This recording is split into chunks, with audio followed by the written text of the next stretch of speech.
जो भी दुश्मन है मेरे रज़ा का जल रहा है हमेशा जलेगा। हजरत कोई नया मसलक नहीं, सहाबा के मसलक का नाम मसलक के आला हजरत है, ताबईन के मसलक का नाम मसलक के आला हजरत है, तबे ताबईन के मसलक का नाम मसलक के आला हजरत है, गौस और ख्वाजा के मसलक का नाम मसलक के आला हजरत। सुभान अल्लाह, सुभान अल्लाह। और अकीदे इल्म गैब पर तो आला हजरत ने इतनी अजीम शान खिदमत अंजाम दी, इतनी जबरदस्त किताब लिखी कि आज तक मुखालिफिन उस किताब का जवाब देने से आजिज और कासिर रहे। आप हयात आला हजरत उठाकर पढ़िए। आला हजरत इमाम अहमद रजा जब दूसरी बार ज़ियारते हरमैन तय्यबैन के लिए बरेली शरीफ से निकले, पहले से कोई प्लान नहीं था, पहले से कोई मंसूबा नहीं था।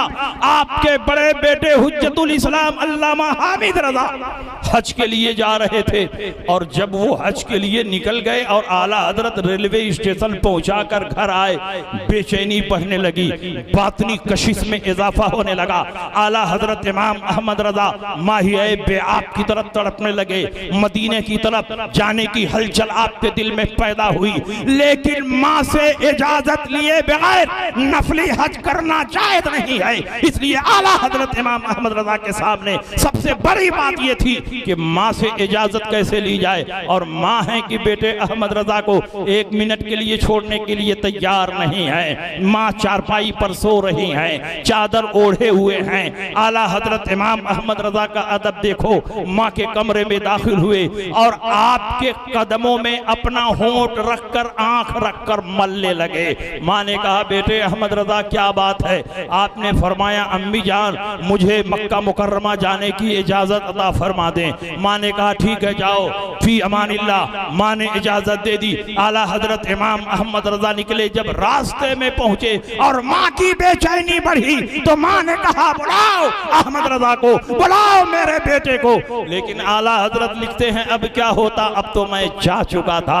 आला हजरत इमाम अहमद रजा अचानक हज के लिए निकलते हैं और मक्का मुकर्रमा पहुंचते हैं। मैं तो कहता हूं कि आला हजरत मक्का मुकर्रमा हज के लिए जा नहीं रहे हैं, बल्कि रसूल पाक एक अजीम खिदमत के लिए मौलाना अहमद रजा को बुला रहे हैं, क्योंकि उस मौलवी खलील अहमद अम्बेठवी ने अपने 6 सवालात शरीफ मक्का के दरबार में पेश किए और कहा आप लोगों का ये अकीदा है कि नबी गैब जानते हैं, अगर आपका ये अकीदा सच्चा है तो मेरे इन 6 सवालों का जवाब दे दीजिए। मौलाना अहमद रजा फादिल बरेलवी रजी अल्लाह तआला अन्हु मक्का मुकर्रमा में मौजूद हैं। शरीफ मक्का के दरबार में सवालात पेश हो चुके हैं। शरीफ मक्का ने मक्का मुकर्रमा के सबसे बड़े आलिम रईसुल उलमा मौलाना साले कमाल को बुलाया और कहा देखो ये वहाबिया की तरफ से 6 सवालात आए हैं, इनको ले जाओ और 2 दिन में इसका मुकम्मल और तहकीकी जवाब लिखकर मेरी बारगाह में पेश करो।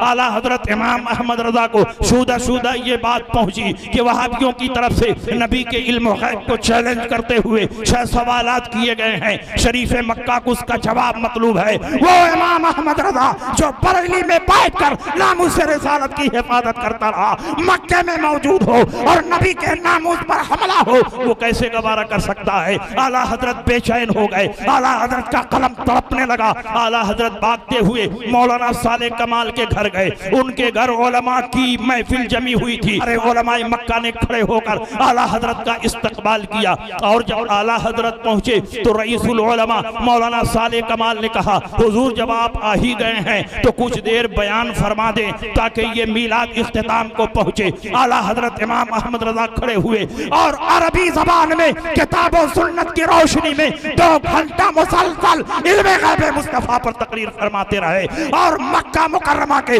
जितने बड़े बड़े उलमा थे आला हजरत की तकरीर को सुनकर झूम रहे हैं। हुजूर इसी मौजू पर मुझे किताब लिखनी थी, लेकिन आपको तो पूरी किताब जबानी याद है। आपने जो तकरीर फरमाई है उसी को तहरीरी तौर पर जमा फरमा दे, किताब तैयार हो जाएगी। आला हजरत इमाम अहमद रजा ने कहा कि इस मौजू पर जब अहमद रजा लिखेगा तो पूरी तहकीक और तफसील के साथ लिखेगा। उन्होंने कहा हुजूर इतना टाइम नहीं है, सिर्फ 2 ही दिन का वक्त है। आपने जो तकरीर फरमाई है सारे सवालों का जवाब उसमें मौजूद है, उसी को तहरीरन जमा कर दें। आला हजरत इमाम अहमद रजा ने फरमाया 2 दिन बहुत है, चंद घंटों में अहमद रजा इल्मे गैब मुस्तफा पर एक ऐसी शाहकार किताब लिखेगा कि सुबह क़यामत तक वहां भी उसका जवाब नहीं देगा। बेशक सुभान अल्लाह। आला हजरत इमाम अहमद रजा वो पर्चा लेकर अपनी क़यामगाह पर गए और आला हजरत कोई मामूली मौलवी नहीं थे, बल्कि अपने दौर के मरजाए उलमा, मरजाए फतवा और मरजाए तकवा थे। हर वक्त उलमा की भीड़ लगी रहती थी, कोई मसाइल पूछ रहा है, कोई हदीस की इजाजत ले रहा है, कब आला हजरत को फुर्सत मिले कि किताब लिखें। और उसी में आला हजरत को शदीद बुखार आ गया, मगर अल्लाह के फजल करम पर भरोसा करके आला हजरत इमाम अहमद रजा ने कलम उठाया और किताब लिखना शुरू किया। 2 आदमी मुसव्वदा को मुबय्यदा करने के लिए मौजूद हैं। मौलाना वसी अहमद मुहद्दिस सूरती के बेटे सुल्तानुल वाइज़ीन मौलाना अहद भी साफ करने के लिए मौजूद हैं। आला हजरत के बड़े बेटे हुज्जतुल इस्लाम मौलाना हामिद रजा भी मुसव्वदा को मुबय्यदा करने के लिए बैठे हैं। आला हजरत का कलम इतनी तेजी के साथ चल रहा है कि अभी वो हजरत 5 सफा साफ नहीं कर पाते कि आला हजरत 15 सफा लिख कर दे रहे हैं। अभी वो 15 सफा साफ नहीं कर पाते कि आला हजरत 40 सफा लिख कर दे रहे हैं। आला हजरत का कलम नहीं है, बरक़े इलाही है जो वहाबियों पर गिर रहा है। आला हजरत इमाम अहमद रजा मजमूई तौर पर सिर्फ 8.5 घंटे में अद-दौलतुल मक्किया बिल मादतिल गैबिया के नाम से इल्मे गैब मुस्तफा पर एक ऐसी शानदार किताब लिख दी कि जब शरीफ मक्का के दरबार में ये किताब पढ़ी जा रही थी, अभी आधी किताब पढ़ी गई और शरीफ मक्का ने फैसला सुना दिया, अल्लाह युती व हाउला यमनऊन। अल्लाह अपने हबीब को गैब का इल्म अता फरमाता है और ये वहां भी उसका इनकार कर